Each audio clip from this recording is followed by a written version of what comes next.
Okay, yeah, let's record. I'm Austin Luga. I'm Andrew Harp. This is With Nothing to Say. Let's talk about It Happened One Night. Before we get into this week's film, next week we're going to be watching 25th Hour. But today we watched It Happened One Night. It Happened One Night. So I recently watched, which we talked about on the after show before, It Should Happen to You.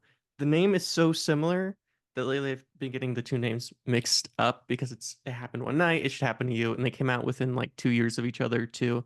Very similar Isn't there names. also a movie called You Can't Take It With You or something like Yeah. that? Or yeah, and It's a Wonderful Life, even It's that Wonderful movie, Life, it which is kind of has another like a Frank similar Capra style. Yeah. movie. Yeah, that's what I'm saying. Like they all kind of have similar titles, all these like Of course, It Happened One Night is considered the original romantic comedy, but it's not the inventor of the genre. The romantic comedy is as old as film itself, one of the oldest genres of film, outside of perhaps, I don't know what would be older. I guess drama, the sort of traditional play, like A Trip to the Moon, I guess you could consider drama. But I love this movie so much. This is my second time watching it's this really film, good. and it just makes me laugh. It's wild Mhm. how funny this movie still is. And of course, Frank Capra, best known Yeah, for it's It's a quite funny. Wonderful Life, a movie I watch every single year. I've probably seen that movie at least 20, 25 times. So I watch it every single Christmas for the past, I think always. I don't think there's ever been a Christmas that I haven't seen it. But this film, I think it's not better than It's a Wonderful Life. They're very different films, but this film is a lot Mhm. funnier than It's a Wonderful Life, and certainly not as dark. And Clark Gable, he has his famous little mustache. How do you get a mustache that small, Andrew? I mean, it's just so pristine. It's a little And strange. It is a very strange look. I don't know. I don't understand his but that look was his there. thing, right? What movie was it that he refused to shave his mustache? There was some movie. Was it I don't Gone know with the much about him. Wind? Was that the one that for some movie he refused to shave his mustache? And there's even a joke That's like the only other movie I can think of. in Once Upon a Time in Hollywood about the fact that he would never shave his mustache. It was kind of his thing that everyone knew him for was Yeah. that tiny little mustache. But oh Yeah. gosh, what a movie. And that's the movie. So thanks for listening. Thanks for joining us in this episode. Yeah. Well, I guess like when you say it's like a very early or like the first romantic comedy, I think what people mean by that is that it's like the romantic comedy from which all other ones are born from, because it has a very, very similar, by similar, I mean very familiar at this point, if you've watched at least one or a couple or a bunch, it has a very similar plot and trajectory that's very familiar. Two characters, they're doing their own separate things. They come together at the beginning and they hate each other. They're not getting along. But as the movie progresses, they get involved in some situations, they bond, they realize that they like each other a lot. And it's all kind of culminating in this event in which one or both of them have to make a decision. They have to get married, they have to move, they have to get, a new job or whatever. And then typically they say, I'm not going to marry you, I'm not going to do this, I'm not going to do that.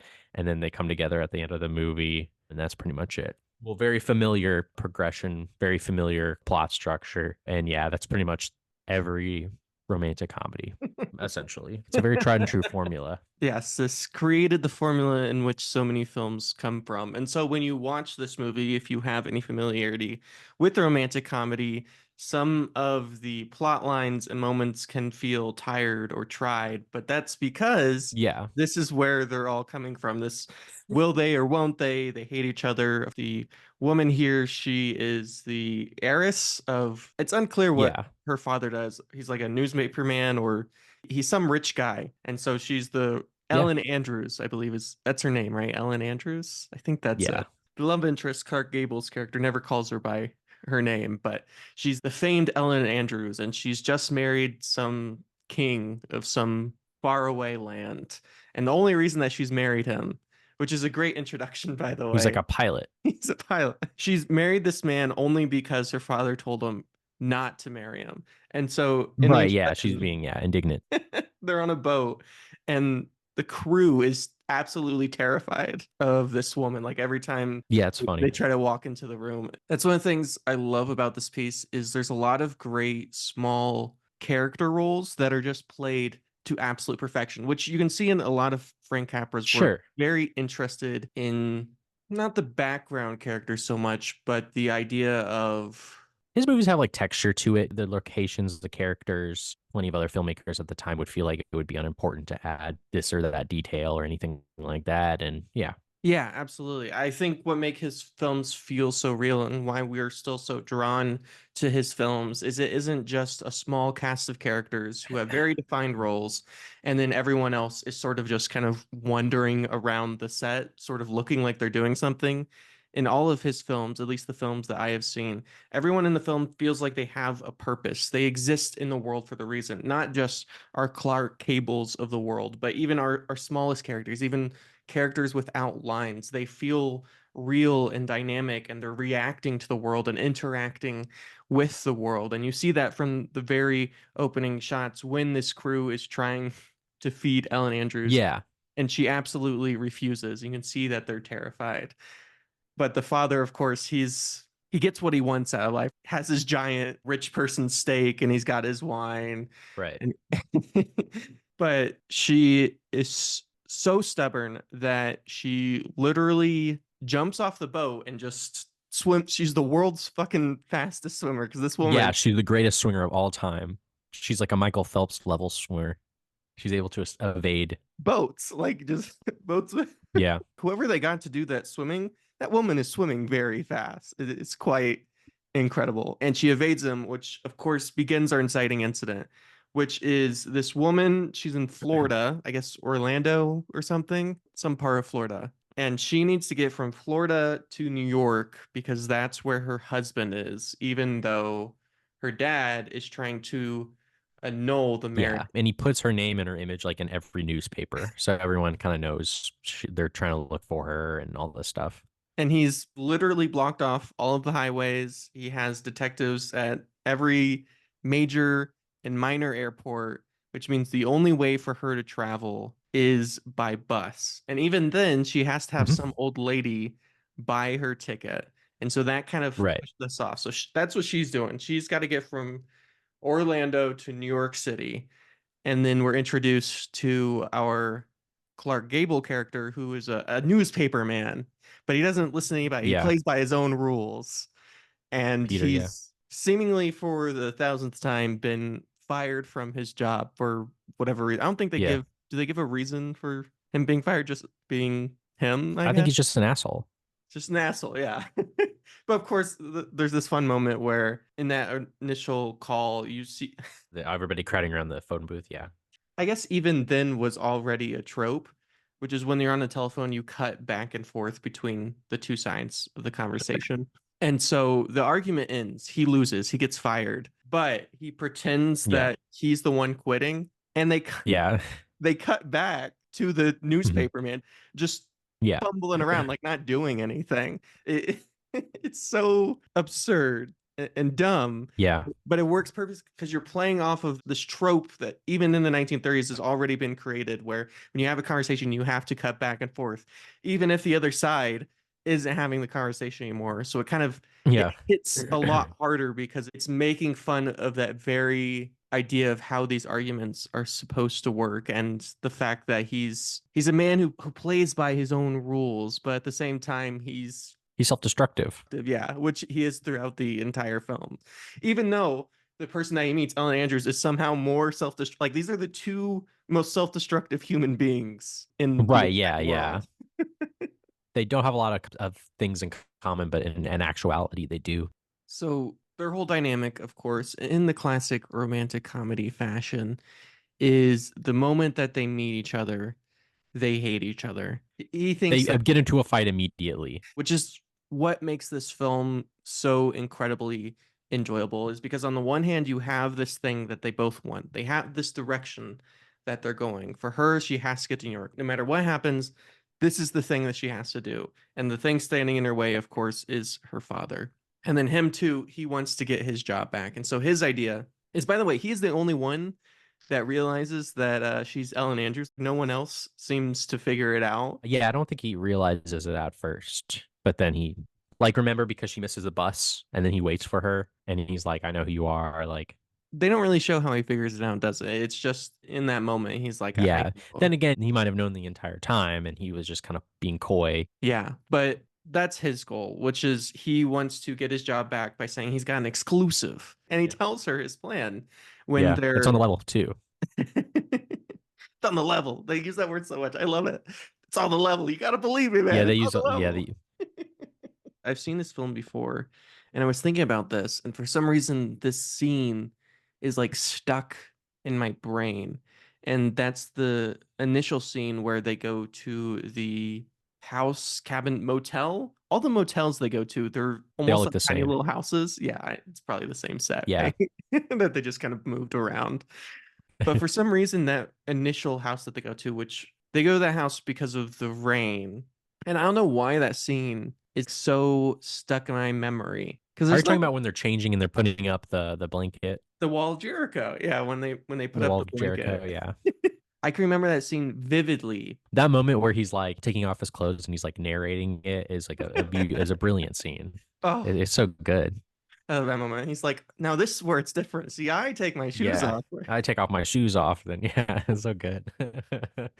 This movie, it's in like that screwball collection, right? Like Yeah, that Columbia screwball collection. And that collection has like a 10-minute interview with Patton Oswalt about how much he likes the screwball comedy genre and why it's good and all those things. And one thing that he said was that the dialogue of these movies is the gunfight. So that's the ensuing action yeah, of the movie. And I think people can be kind of put off by that just because they expect more from movies nowadays. Even the average romantic comedy will have like pyrotechnics, will yeah, have, of course, like, sex. And there's obviously sexual moments in this movie, but not compared to an R or even PG-13 movie that you could go see at the theater. There's much more nudity and sex in movies nowadays than back then, of course. But once you get into kind of like the flow of that kind of these movies, not that this movie is like entirely screwball-y. It's actually quite sensitive in moments. I think it has like a really great pace, but it's not one joke after another. But once you kind of get into that flow of like how people speak and like that's the action of the movie, you can really kind of enjoy it for what it is.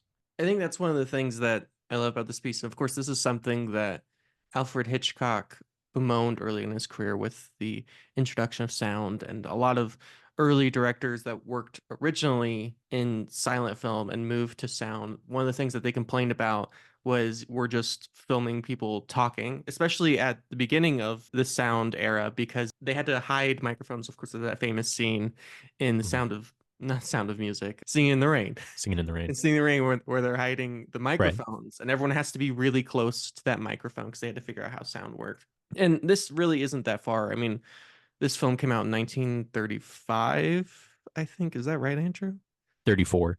1934. So pretty early in what sound's been around for about 7 years now. Jazz Singer came out in 1927, Yeah. 1928. So it's still early in that world. And the thing about the screwball comedy, the reason these types of films like His Girl Friday and a film like this were so popular is on one hand, they're very cheap to make. I mean, there's not a whole lot of locations that we're going to. Most of the stuff is shot I on suppose. sets, not a whole lot of action, quote unquote, but they're very heavy in the dialogue. And as you're saying, the dialogue is the thing that pushes these films forward. And there is a bit of buy-in from the audience that this is the conflict. There isn't the conflict of, there's some big scary man chasing them, or there's going to be this car scene, or there's going to be these big shootouts. The conflict in and of itself is just people talking to each other.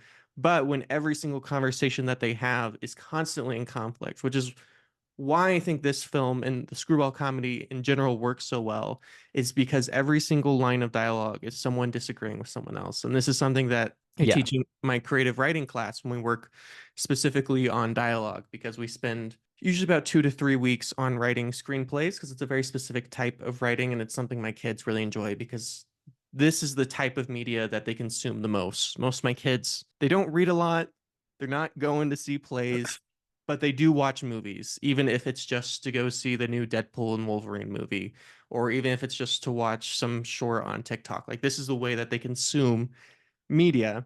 And so when we're writing dialogue, the thing that I tell them and the thing that they really struggle with is they want to write dialogue that sounds like people talking. But the thing is, people talking is fundamentally uninteresting. I mean, if you go into a coffee shop and just listen to people talk, 90% of that conversation is completely meaningless. There's no reason, there's no rhyme to it. It's just people talking in circles. But when you're writing dialogue, every single line has to be a conflict. They constantly have to be arguing with each other. And that's exactly what you see here is every single time these two talk to each other. I mean, I think of my favorite scene in this film, which even though the most memorable one is when they're putting up the wall of Jericho. And of course you have that Right. nice separation and you have the really dark lighting and you kind of get to see them, Yeah, it's like a good looking movie. especially for because that's not something necessarily a screwball comedy is known for. I think a lot of them, even though they're a lot of fun films and they're fun to watch, they're not often Yeah, visually they're very very fun. exciting. Yeah, But like you said, like it's just kind of like people, people just sitting in standing rooms around talking, right? talking. I'm okay with that. But this one does shoot on a couple of different locations. And my favorite scene in the movie is they have to hitchhike because the bus gets stuck in the mud due to the rain. Yeah. And the other guy, Shapely, that's his name, Shapely. Shapley's the name. That's how I like him. That guy's awesome. I love that guy. That guy just never Shapley the shuts name. That's up. how I like him. That's how I like Yeah. him. Exactly what you think of. He has the mid-Atlantic accent and everything. He does it to perfection. He discovers that they are offering a 10,000 reward for anyone who has information on Ellen Andrews. And of course, that's Right. he realizes that's Ellen Andrews. And so he goes out into the woods with Clark Gable. And then Clark Gable goes on that big long speech about how he's Yeah, that's a great moment. That is so funny. how he's a Yeah. gangster Where they and go in he's the like, we're all woods. in on it. Like I don't think I've ever seen a movie with Gable in it, but he's so good in the movie. He's just Gable's great. really, yeah, Everything he's I've seen just him really in, funny. he's such a funny actor. I haven't seen him in the last serious roles. I've seen him in a lot of screwball comedies type of roles, but everything I've seen him in has been very He's very funny. enjoyable. He's He kills it. Yeah. he Yeah. has this way of just playing it so straight. He's your classic straight man in like the best way. Yeah, yeah, He he's sells like a it. funny, handsome guy, right? Like, Yeah. and obviously, like other actors of this time do a good job with that too. With like Cary Grant, they kind of are able to do this interesting dichotomy where they can be like a really funny, clownish kind of character, but you're Mhm. still the He's so leading man, right? He's suave. still the handsome leading man. Yeah, He's so cool. Even when he's doing absurd things, yeah, he's never not cool. I think that's the thing about Clark Gable is he's just the epitome of cool at all times. Even when yeah, he is and doing he's kind of a loser. Yeah, he is like in this movie. I mean, he's lost his yeah, job. He's self-destructive.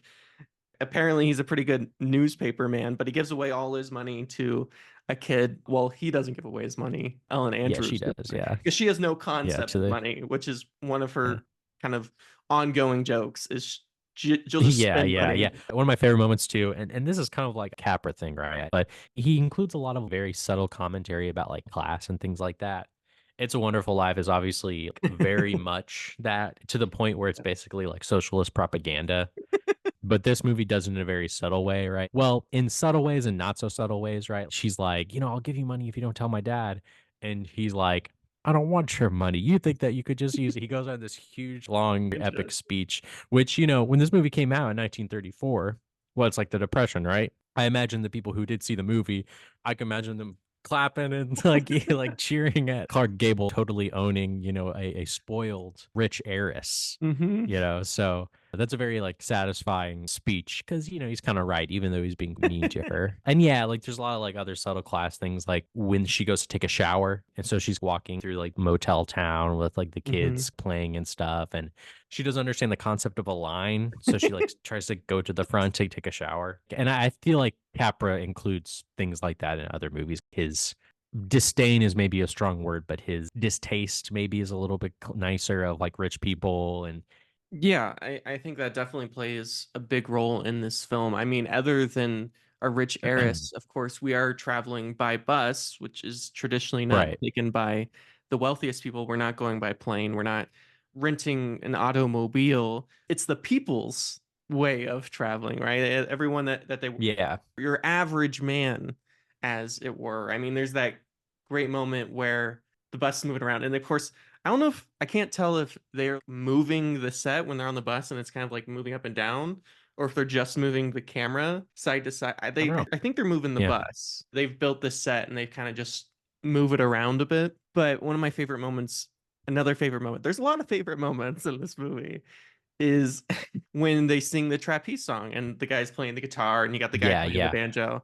And it's this thing that brings all of these people together, even though they're from different parts of the yeah. world. There's sort of this, Through the power of song and music. yeah.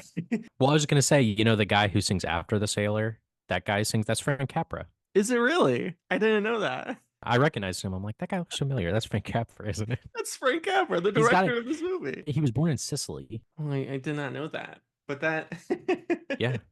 yeah, it's such a great moment because it's this thing that they just all immediately know and they're part of, and it's this way of building this community. And even though these people, Solidarity. yeah, Yeah. solidarity, even though we're kind of, and as you said, this is a Depression era Yeah. film. I mean, this is in the midst, probably in the worst part of the Depression. Of course, Depression starts in 1929 with the crash of the stock market. And by 1934, you're 5 years into the Depression, and you still got another Yeah. 8 years before you hit World War II Yeah, and probably up to until that 4 or 2. point. Yeah. So this is kind of the worst part. I mean, this is just right after Yeah. the Dust Bowl. So this is one of the toughest moments to be an American, especially if you're not part of the wealthy. Mhm. And there still was that very extreme divide between, especially during the Depression. I mean, people talk about, oh, well, how even the richest people lost money, but you look at people like the JP Morgans of the world, and No, they're wealthier like than it they've was ever been. they were violently wealthy. Violently, yeah, and they knew the stock market crash was going to happen, and they all shorted the stock market, and then made a shit ton of money. So they're wealthier than they've Yeah, ever been. So the divide at that point had never been bigger, perhaps almost as big as it is today between the probably. average Yeah. person and the wealthiest Mhm. people in the world. I mean, J.P. Morgan is still the wealthiest person to, or not J.P. Morgan, Rockefeller is still the wealthiest person to have ever lived when you adjust Right. for inflation.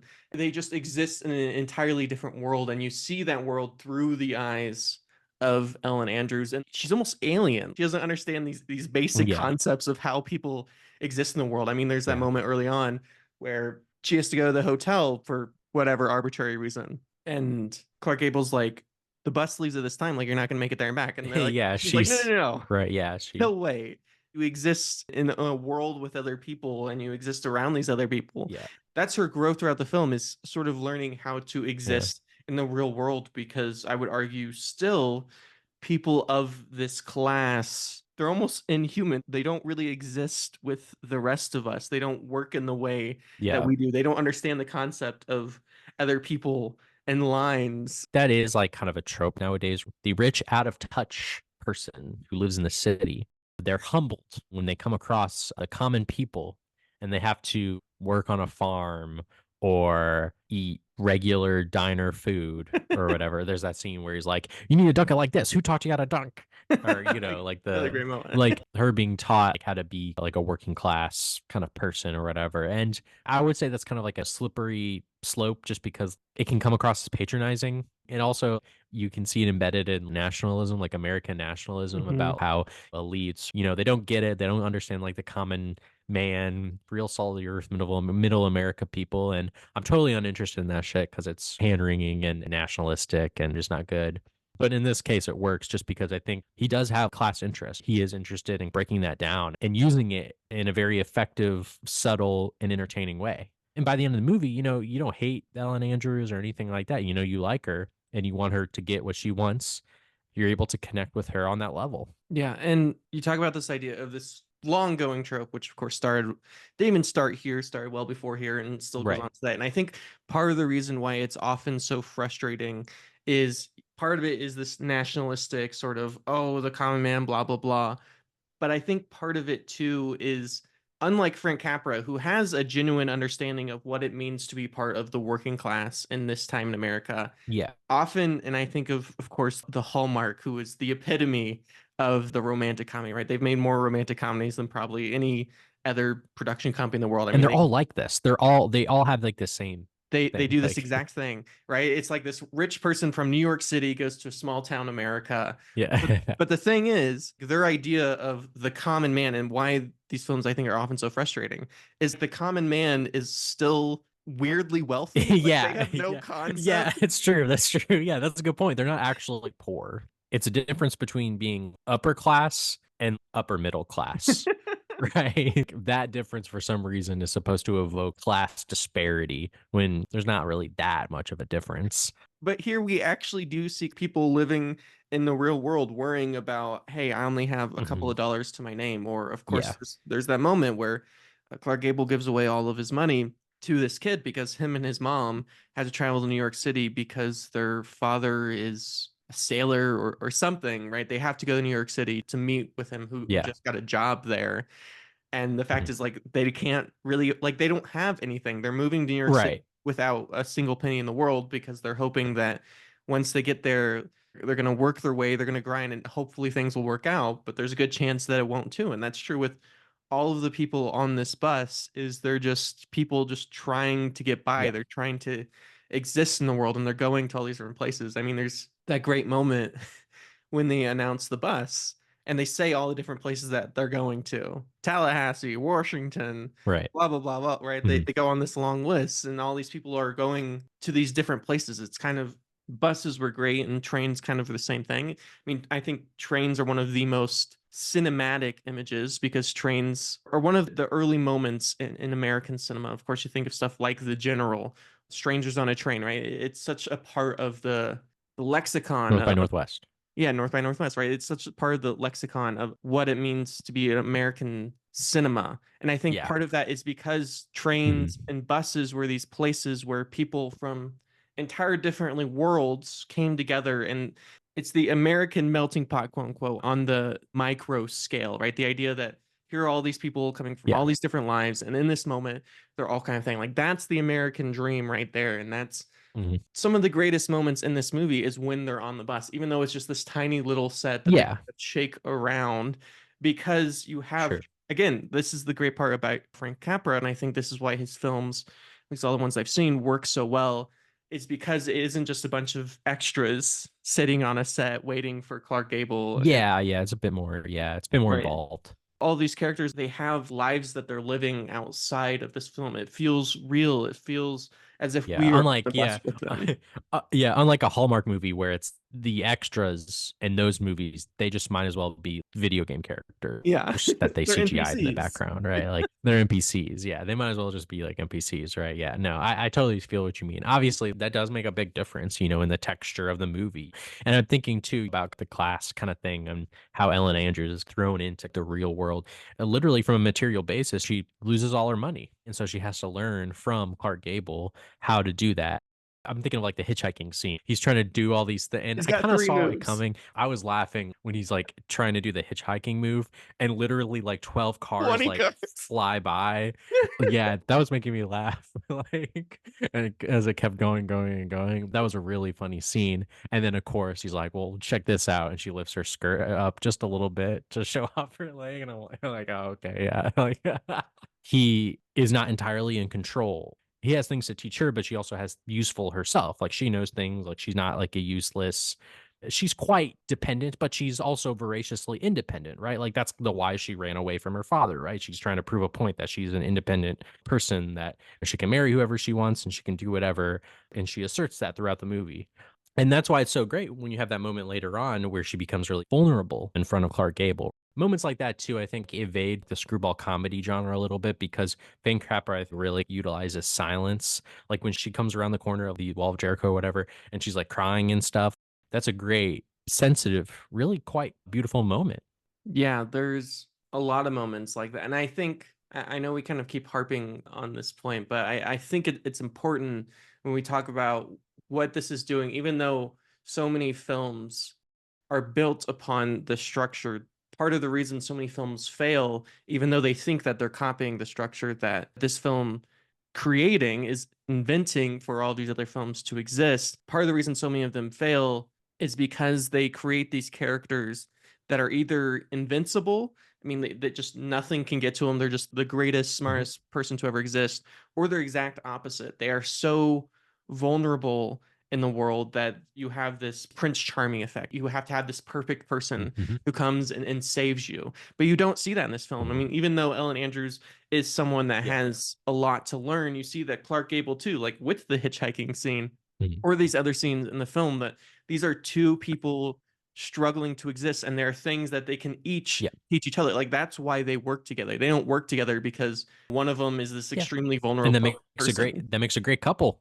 It Yeah, makes a great couple, yeah, right? Like exactly. Right. that's why they come together at the end. The puzzle pieces that fit together. I think we're looking for this perfect person in our life, right? This person that's gonna do everything and be amazing. And working in a high school, right? I deal with this all day. All these teenagers who are looking for love and their idea of what the perfect man or perfect woman or perfect whatever is. And what they kind of miss is the reason two people work together isn't because one of them's perfect and one of them's imperfect.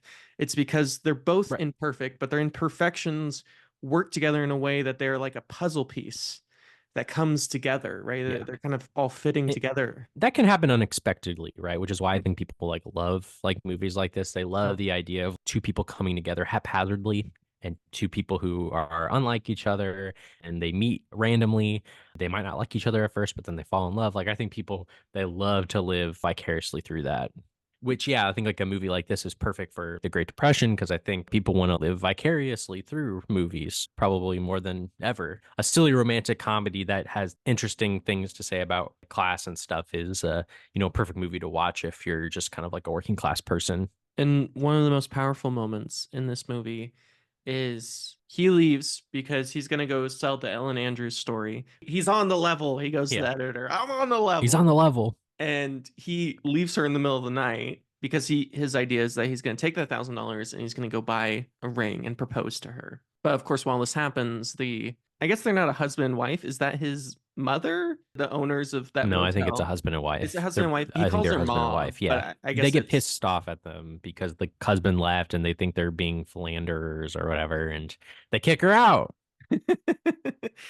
which the irony is, of course, like that was their original plan was they weren't actually gonna because they told them that they're gonna stay for a week when really they were gonna dip out the next day. So the irony Right. is they Yeah. were actually going to escape and they do kick her out, which of course you have that awful moment where she looks across the wall and she doesn't see him. And he's driving back. He's super excited, he's super happy, he's waving at the train. And Right. Yeah. there's that moment where she walks out of the police station. That moment is so tense and you can just feel all of the emotions at the viewer at this moment. You're with Clark Yeah. Gable this whole time. You know that he's doing the right thing. You know that he's there for her and he's going to propose and it's all going to work out. And then this thing happens and you're just crushed by it because Yeah. It it's sucks. it's this moment where they just missed each other, right? It's kind of this destiny Yeah. playing against them. I will say, after that moment, the movie maybe loses me just a little bit. I think the movie probably should be like 15 minutes shorter. It's a great movie, but the movie gets a little sloppy.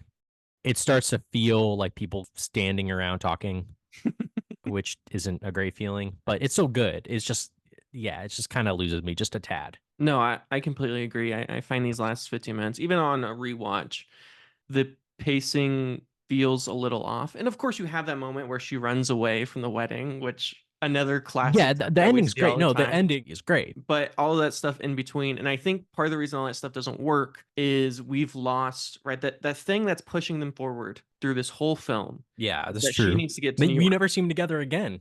right? Yeah, And after they're that, you never see them together and again. Yeah. which is weird, right? I guess they do meet before her wedding, right? They like have like a Well, very quick conversation. but I think that's part of it too, is the whole film is the two of them Right. together. And then for the Yeah. rest of the film, I think that's part of the magic is the two of them together, just their back and forth and the way they work together. Right. And you love those final moments when she runs away and then you have that great final scene Yeah. outside the house and, the implications of, because of course this is Whoa, no. 1930s. So, Yeah, it's like you go, pre-code. Yeah. So there is even that thing where he's like, no, they're really married. I saw the marriage certificate. Like that's very clearly had to yeah. be put in there because of some like censors Yeah. because you want unmarried people to have Right. sex. Right. That'd be but terrible. but I do agree that without that thing pushing them forward, without that want, because she's already in New York now, and he is kind of just wandering around like he's just drunk and sad. Even though it's not very long, it's Whatever. only 10 minutes, but it's still It feels long. it feels long. There's just nothing pushing it forward for that time, and there's nothing for them to do because you're really just waiting for her to do a thing. Because there's nothing for Clark Gable to do at this moment. He just has to wait Mhm. and hope that she makes the right decision, but there's no active thing that he can do. And I think that's part of the problem too. And even for her, there's really only one decision that she can make, and you're just waiting for her to make that decision. So until that decision happens, Mhm, those last 10, 15 minutes does feel like you're, sitting around kind of mhm. waiting. I mean, still incredible. And the fact that you kept the pacing so fast through this movie is great, but those moments kind of Yeah. back and you're like, all right, I'm ready. Yeah, it's Next like thing. one really good comedic conversation and set piece after another, and then, yeah, once they're separated, it just meanders a little bit. It's just not the same. All right. Well, we are pushing up on an hour here, and we just hit the Yeah, yeah. film, so might as well give our Yeah, final Zen. thoughts. I'll jump in first here. This is a film Yeah. I have seen before. This is my second time watching this film. I distinctly remember watching this film for the first time. This is one of the films that I watched when Filmstruck still existed, which I still stand by the greatest streaming service to have ever existed. I like Criterion Channel. I think Criterion Channel is good, but it will never be as good as Filmstruck was during its very short career. And so I was in Colorado. I was in film school at this time. So it was one of those films that very much shaped the way I see the world and just made me really excited about and the type of films that I myself like to make. I mean, I think a lot of my films, all of the work that I do on films, I'm very focused on the structure of dialogue and how we can tell stories through this. And part of the reason that this is something so close to my own heart is as a small independent filmmaker, these kind of films are significantly cheaper to make than your fantasy or your action because this is just people in a room talking, and anyone can shoot that, anyone can make that, and that's kind of the magic Mhm, of these types of films. And this is why this era during the Depression era has so many of these films, is because they're incredibly cheap to make, because at the end of the day, it's a couple of sets, it's just people talking. Writing doesn't cost you anything at all, and that's where the magic comes from. That's where the conflict of these films comes from. mhm. So, very influential on my filmmaking career. It was great to watch again. A lot of moments I remember way more than I thought I would, even though I've seen literally thousands of films since I last saw this film. But it's just one of those films that really sticks in your head, and you're not quite sure why. I mean, I don't think there's anything necessarily absurdly amazing about this film. I mean, this isn't Mhm. one of the greatest films of all time, but it's a very Yeah. sticky film for me. For whatever reason, there's just a lot of scenes on rewatch. I'm like, oh, I remember this scene, or I remember the hitchhiking scene. I remember the scene where they get stuck on the bus, or the scene where they're singing on the bus, or all these different things. They just come back, and it's almost like you're Yeah. reliving this memory. It's a very specific feeling. I spent this whole film just smiling and laughing and just having an incredibly good time throughout every single piece. And even though it is a screwball comedy, I think it's still well directed. I think Frank Capra does a great job, as we've said so many times, with his extras and background characters. They really build this world. It feels like an actual place that actually exists. They're not just NPCs who are just sitting around waiting for the actors to do their lines. So I'm going to give this film a solid 8 out of 10. Yeah, I mean, I'll also give it an 8 out of 10. It's funny. It is a well-directed, well-made, well-oiled movie, but of course, like that central performances of Clark Gable and Claudette Colbert are essential. It's just the way that they're able to like interact and work with each other and kind of bounce each other off each other. That's probably the number one reason why anyone should watch the movie, is just because that is just so captivating and so much fun to watch, and it's very satisfying when they come together at the end. I don't think it's the most highfalutin thing ever made, but again, I think it has like its subtle moments, its beauty, its sensitivity, and of course, it's just really funny. And it's still funny. It's one of those movies where I can imagine like someone born in the year 2005 putting this on and just being like, I don't know. I can't even understand what they're saying. I think we're now getting to the point where this accent or this kind of way of talking, people that are way younger than us are just going to be like, they're speaking English, but I don't understand. Right. But again, you just kind of have to push through, not look at your phone, switch off, just take it all in, pay attention. And that can be kind of hard, especially if you're trying to relax and have fun with this Mhm. movie, which is the point. But it's great. It's funny. It's vivid. Yeah. 8 out of 10. All right, y'all. Thank you once again for listening. You can find everything I do at Austin Lugo. I'm on Letterboxd. I retro Andrew, RETR0 Andrew. And you can find this podcast wherever you hear podcasts. You can also find us on Instagram, TikTok, and YouTube.